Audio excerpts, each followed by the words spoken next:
തിരഞ്ഞെടുപ്പെടുത്തതോടെ സ്വന്തം പാർട്ടിയിലുള്ളവർക്ക് തന്നെ വീണ്ടും അംഗത്വ വിതരണം നടത്തി സ്വയം പരിഹാസ്യരാകുകയാണ് ബി.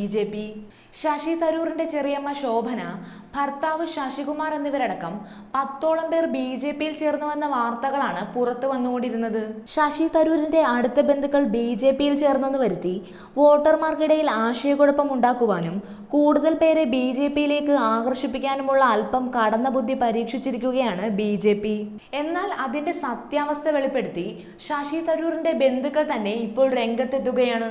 തങ്ങൾ പണ്ടേ BJP അനുഭാവികളാണെന്നും ഇപ്പോൾ ഇങ്ങനെ ഒരു ചടങ്ങ് എന്തിനാണെന്ന് അറിയില്ലെന്നും ശശി തരൂരിന്റെ ചെറിയമ്മ ശോഭന പറഞ്ഞു. കൊച്ചിയിലെ ഒരു സ്വകാര്യ ഹോട്ടലിൽ വെച്ച് നടന്ന ചടങ്ങിലേക്ക് ഇവരെ വിളിച്ച് അംഗത്വ വിതരണം നടത്തുകയായിരുന്നു. ഈ വിവരം മാധ്യമങ്ങളെയും നേരത്തെ തന്നെ വിളിച്ചറിയിച്ചു. ലോക്സഭാ തെരഞ്ഞെടുപ്പിന് മുന്നോടിയായി ശശി തരൂരിന്റെ ഉറ്റ ബന്ധുക്കളടക്കം 10 പേർ BJPയിൽ ചേർന്നുവെന്നായിരുന്നു BJPയുടെ അവകാശവാദം. കഴിഞ്ഞ ദിവസം കോൺഗ്രസ് മുൻ വക്താവ് ടോം വടക്കയിൽ കോൺഗ്രസ് വിട്ട് BJPയിലേക്ക് എത്തിയിരുന്നു.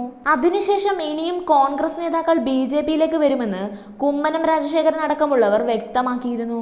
തിരഞ്ഞെടുപ്പെടുത്തതോടെ വഴിയെ പോകുന്നവർക്ക് വരെ അംഗത്വം കൊടുക്കുന്ന നിലപാടാണ് ഇപ്പോൾ BJP സ്വീകരിക്കുന്നത്.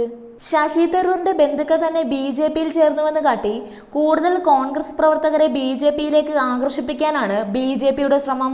അതിനെക്കുറിച്ച് മാധ്യമ ശ്രദ്ധ കൂടി കിട്ടിയാൽ ശബരിമല വിഷയത്തിന് പകരം തെരഞ്ഞെടുപ്പിന് വേണ്ടി മുതലെടുക്കാൻ BJPക്ക് അങ്ങനെ മറ്റൊരു പിടിവള്ളിയുമാകും.